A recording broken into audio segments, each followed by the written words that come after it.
Hey everybody, what is going on? This is Anthony with the VR Game Rankings YouTube channel, and this is the weekend wrap-up. Well, it's kind of the weekend wrap-up. Today is Friday, and I'm going to be covering a lot of stories that we've been hearing about over the last couple of days. Now, I have to admit, though, this is not a comprehensive wrap-up of all the week's news. Basically, what I wanted to do here is I wanted to get a video out. I need to get a video out because the last video that I popped was Tuesday evening. That was Beat Saber, where I basically spent about 20 minutes ranting and raving about how good Beat Saber is. And, the whole internet seems to be abuzz with Beat Saber, especially the VR community. That game has really electrified the community at large, and that's been great. And we actually have a Beat Saber story coming up a little bit later, and so we'll certainly get into that. But basically, I just want to try to get a video out there and get something on blast. And so what I've done is I've grabbed a number of stories that have been going on recently, some stuff that I want to comment on, and that's what we're going to go ahead and get into today. So let's go ahead and get the ball rolling. And story number one, crow time. Yeah, crow time. Story number one is crows. And I'm not talking about Accounting Plus for PlayStation VR. I'm talking about the fact that I had a video not too long ago. It was a video where I was talking about Apple and I was talking about F8 predictions. And boy, did I make an F8 prediction that was completely and utterly off the mark.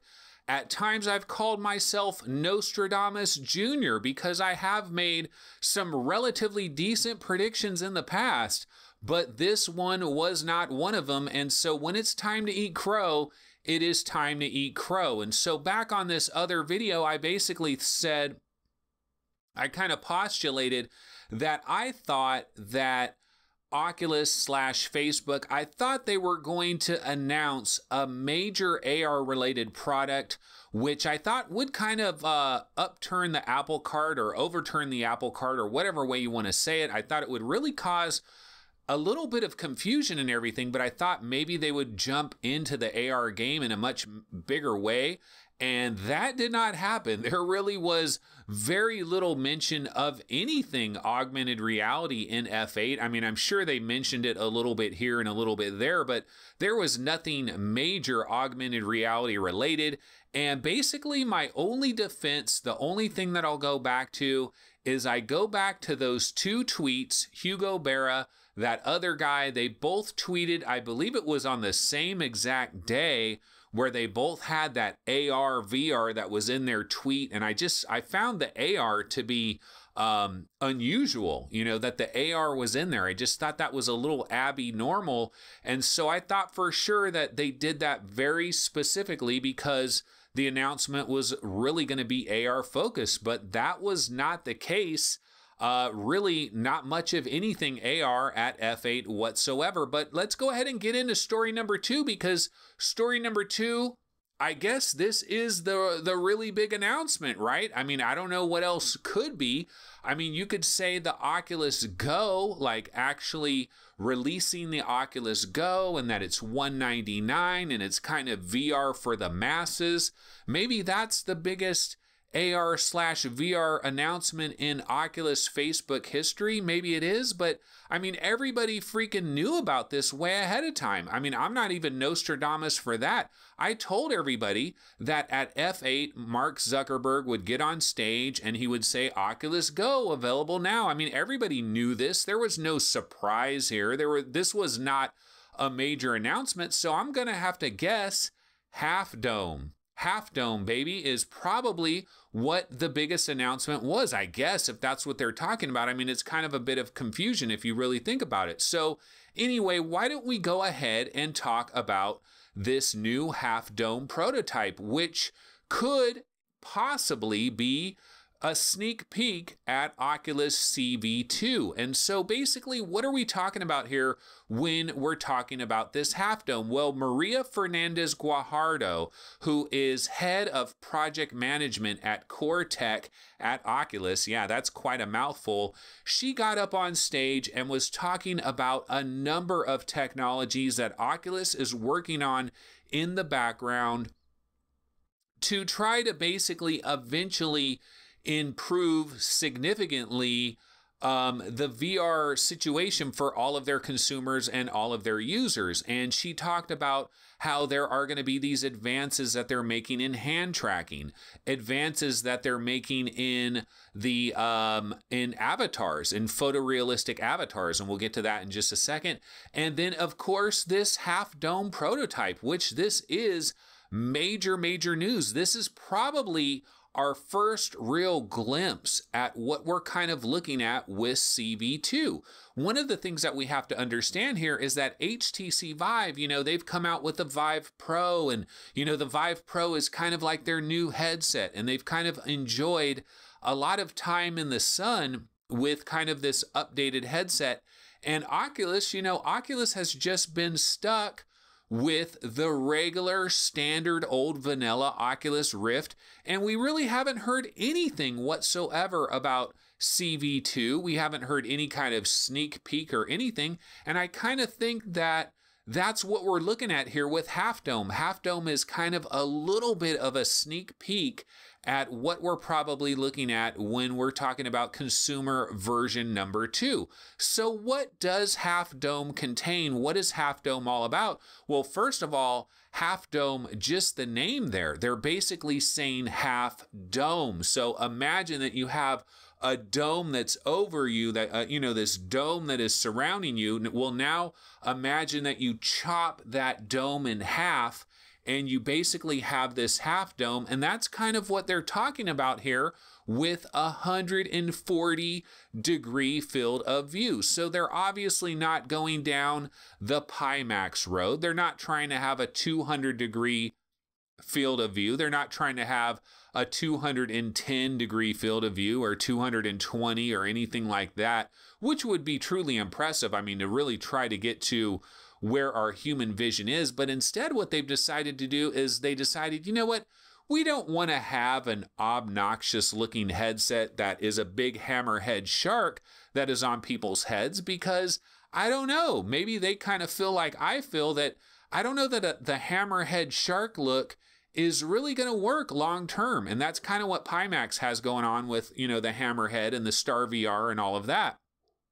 And so one of the things that Oculus is looking at here is how can we significantly increase the field of view beyond, say, 100 degrees, increase it significantly, but still maintain our basic size structure of the Oculus Rift headset and not create some weird monstrosity that, you know, is sticking out on all these different sides. And so that's what they've done here with Half Dome, and it is truly impressive. They've packed in a 140-degree field of view in basically a normal sized VR headset, and then they've added maybe the most important feature of all, the varifocal lens display technology. We're talking about lenses that are actually moving in real time. Supposedly you can't hear the mechanisms. You can't, it's whisper quiet. You don't hear anything, and it moves very quickly and it works very well. And basically what this is all about is one of the major problems that we have in VR right now is that if there's a note in a VR game, for example, let's say you're playing Episode 1 Call of the Starseed, and in that game there's a number of handwritten notes that maybe you'll pick up and you'll look at. And if you try to look at it really close, it doesn't work very well. But if you hold the note way out here and you look at it, you can see it pretty good. And that's basically one of the problems that we have in VR right now, is that if anything is closer than, say, 2 meters, it's kind of all blurry. And it's because of the focal distance that we're working with. The focal distance is set to more of a medium level. And so we don't get to really have sharp focus for very distant objects, nor do we get sharp focus for very close up objects. And this is somewhat of a problem because if you want to pick up a note and examine it, or if you want to pick something up and examine it closely and really look at the detail, you pretty much need to have some alternating focus here. And that's what the varifocal lens display is all about. Now, a lot of people have heard about this and they're like, this is a bad idea here because you're talking about a lot of moving parts that could break or have issues. Will it really be able to move that quickly? Will you notice something? Will there be kind of some subtle thing that you'll notice and you'll be like, oh yeah, that's the varifocal lens display. It's moving around. I'm noticing it. It's a minor distraction, but it's not that big of a deal. So some people are kind of poo-pooing it a little bit. I don't know. I think we have to wait and see what the real reality is as far as we get a little bit farther down that road. Now, what else is included with this half dome prototype? Well, it definitely does feature eye tracking. I mean, that is an absolute given. We have seen kind of inside the lenses, and it definitely does feature eye tracking, no question about that. Foveated rendering is very likely as well to deal with this huge 140-degree field of view. Foveated rendering is probably going to be a part of that as well. The tracking looks to be a little bit different. When you look at the prototype, it almost looks more like HTC Vive-like sensors that are on the headset. Of course, this is a prototype, so it's maybe just a situation where in the final build you won't really notice that. So maybe they're using the same kind of tracking system that they've always been using. I actually did a Reddit post where I said, is Half Dome going to use the same tracking as Rift? And I said, I really hope they go to a different tracking technology. I don't think this is a good idea. And a lot of people voted this thread that I did. A lot of people came into the thread and said, you know what? They'll have a more advanced version of the same system that they're using. And yeah, it might be a bit of a hassle for that first time setup, but after that, it's all good. I just think they need to get away from this concept of having all these USB cameras. There's got to be a more elegant way to do it. I mean, Valve has already shown the way. The two lighthouses, if they had a little battery pack in them that you could charge up once a week and it provided enough battery power for a full week of running the lighthouses, that would be incredibly elegant because then you have no wires at all. I mean, you would have to charge them up every once in a while, which that would be a little bit irritating as well. But there's got to be a more elegant solution. I can tell you guys personally, I have 4 sensors and I have USB cables that are running all over my ceiling, and it's not the most elegant thing. And then if I wanted to try to take this somewhere and show somebody else, how the hell am I going to do that? There's no way in hell I'm taking down these sensors, so I'd have to buy some additional sensors to be able to take my Rift somewhere else and show them. So I gotta feel like there has to be a better way to do the tracking, but we won't really get into that. Now, one thing I will mention though is there was a quote that Nate Mitchell said, because a lot of people are assuming that this is CV2, that Half Dome is CV2, and that maybe at Oculus Connect later this year, CV2 will officially be announced as possibly a 2019 product, and we'll get some more information, and it's basically Half Dome.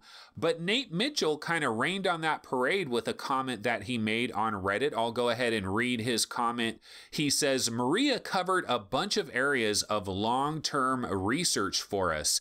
This is just a peek into some feature prototypes we've been working on. However, don't expect to see all of these technologies in a product anytime soon. And I think the key phrase here is all of these technologies. So I think what we're looking at here, I think that was a carefully worded comment by Nate Mitchell. And I think basically we're going to see some of these technologies. We just might not see all of them. And the question is, which ones are going to not make the grade for basically CV2?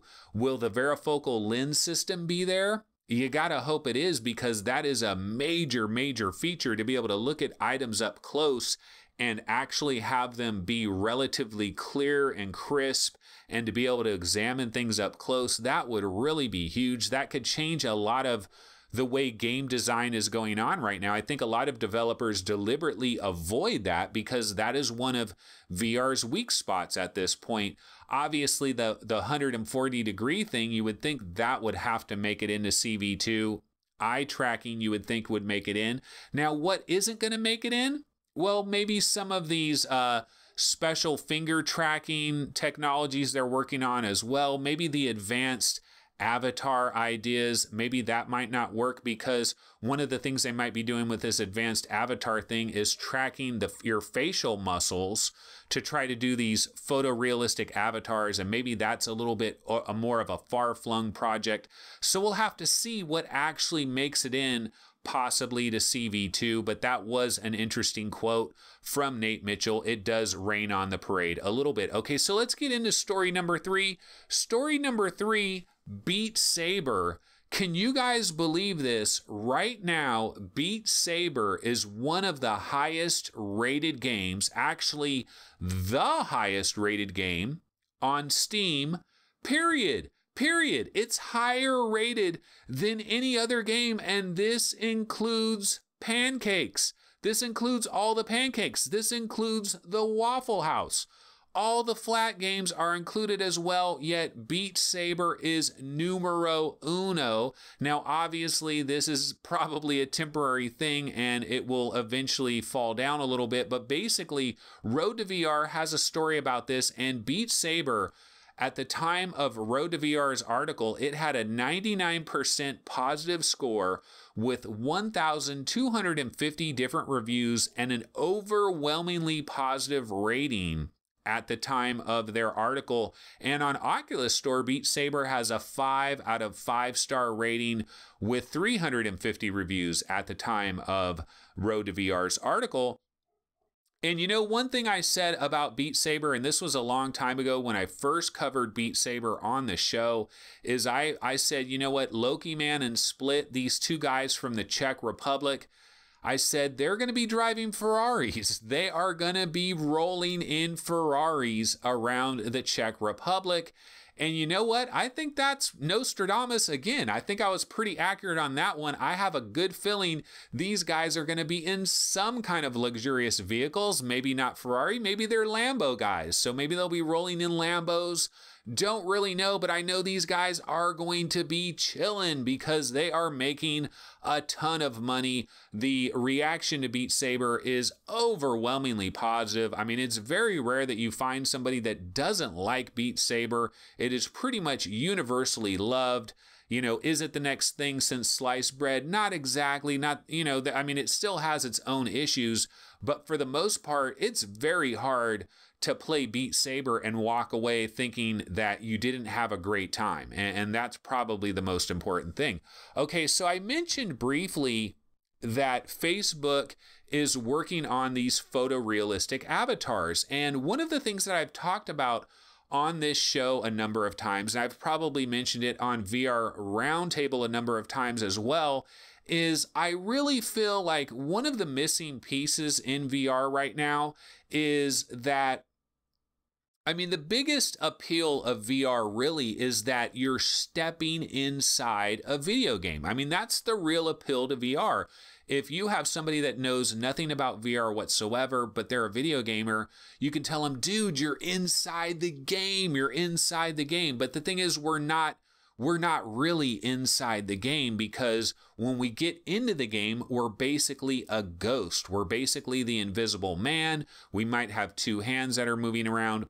And this Facebook avatar thing, it doesn't really solve what I'm talking about here, but it might be a step in that kind of a direction. So what they're doing here is they want to create a system where they can have basically photorealistic avatars of individual people, so that when you're meeting up in Facebook spaces, instead of having maybe a cartoon looking avatar, which they still can be pretty cool, and they're doing lip sync and that they're improving those as well by leaps and bounds, but instead of having that, they kind of see this long-term view where you might have a buddy that lives in Brazil, or you have a buddy that lives in the Czech Republic, you know, your good buddy Lokimon, and he's driving his Ferrari, and you want to meet him at Facebook Spaces and congratulate him on his new Ferrari purchase.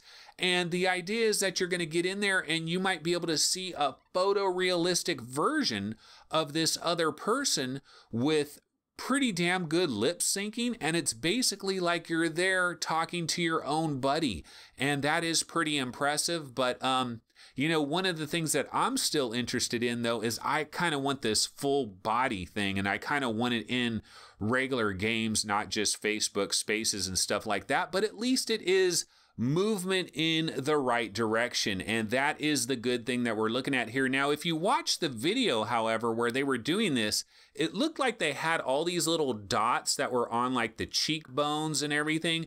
And see, that's one of the things that I'm wondering about here. And that kind of goes back to that Nate Mitchell comment.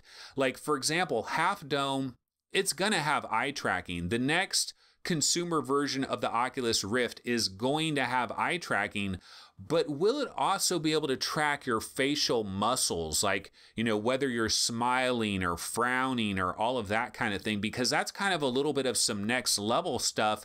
And it looks like that's kind of what they were doing for this advanced avatar system.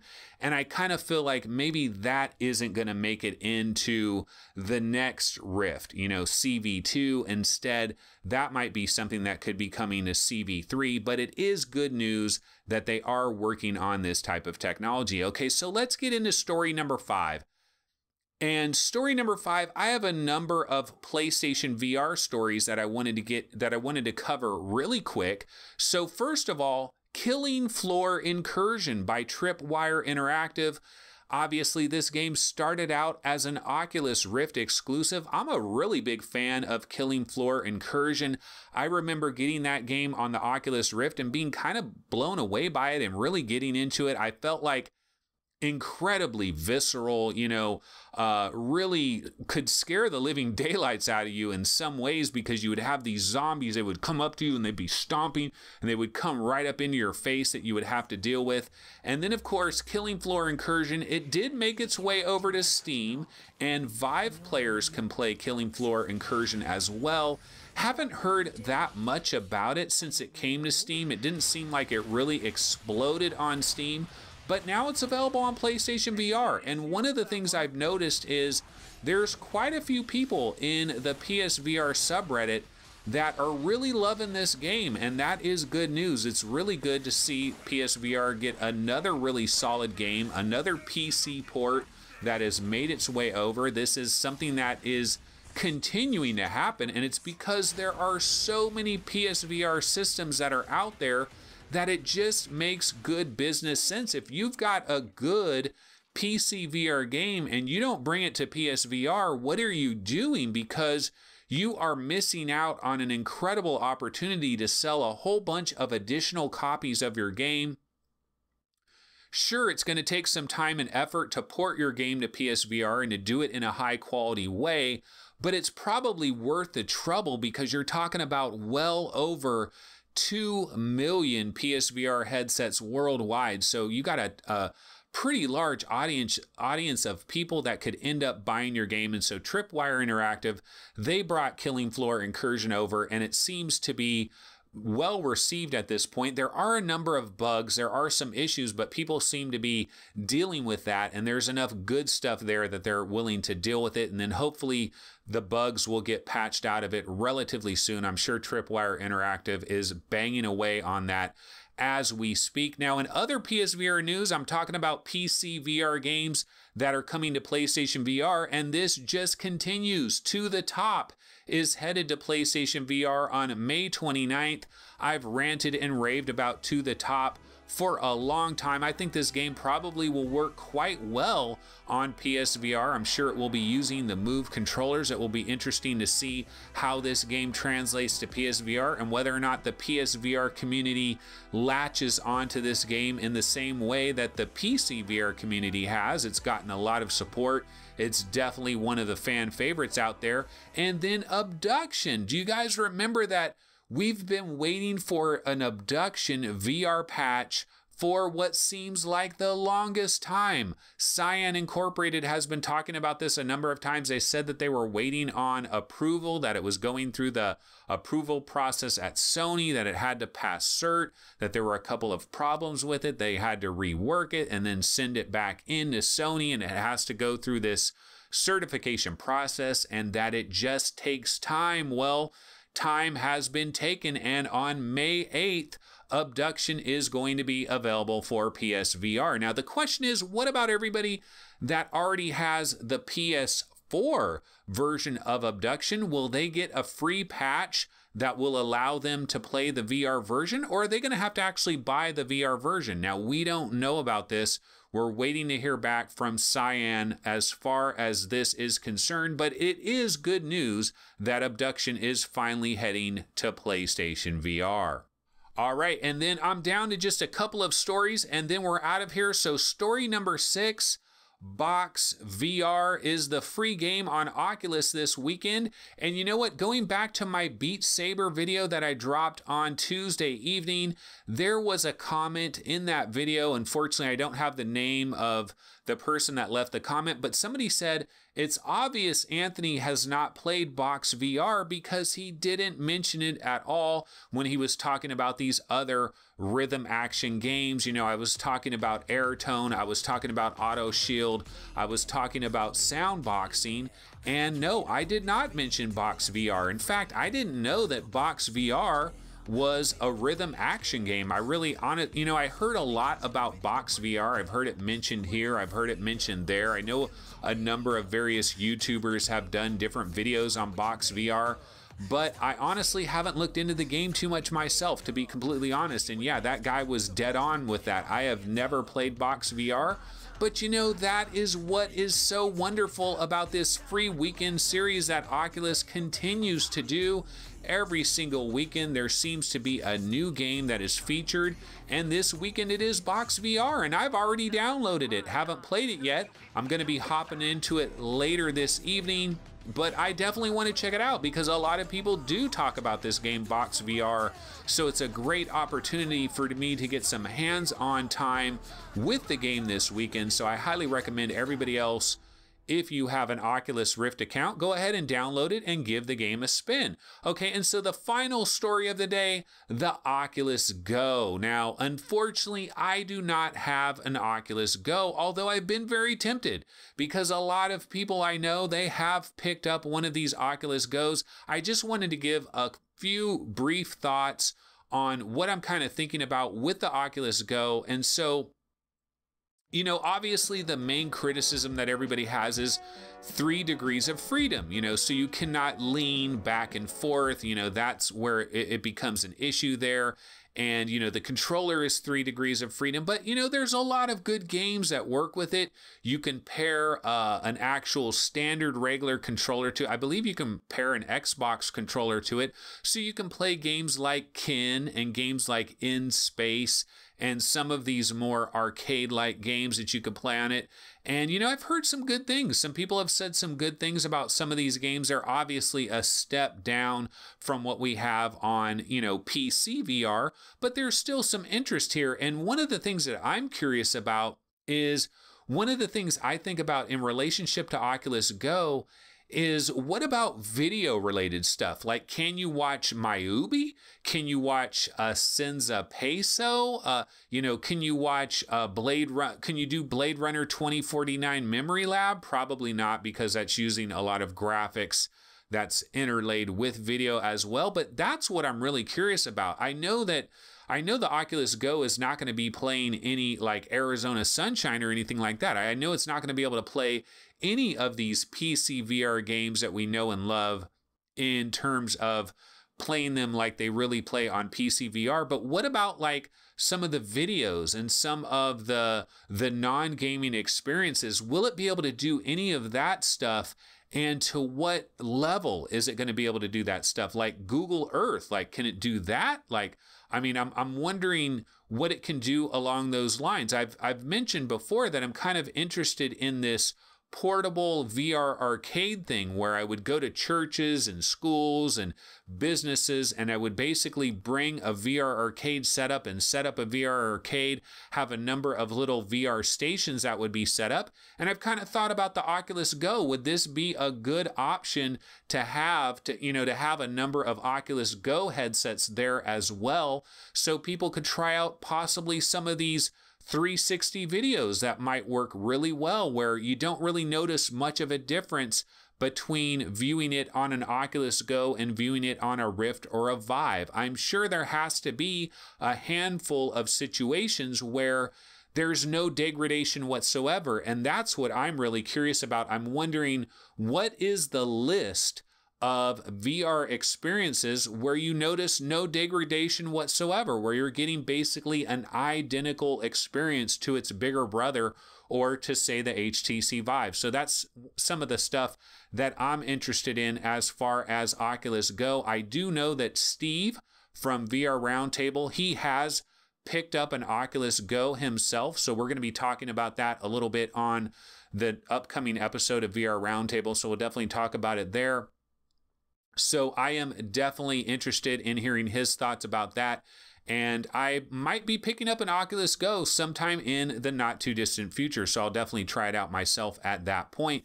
But anyway, guys, that's going to go ahead and wrap it up for the weekend wrap up. Again, I just wanted to get some kind of video out there, put something out there for everybody that likes this channel, something for them to chew on a little bit. Maybe I'll have another video this weekend. Maybe it'll come Monday. I don't know. We'll have to see how that works out.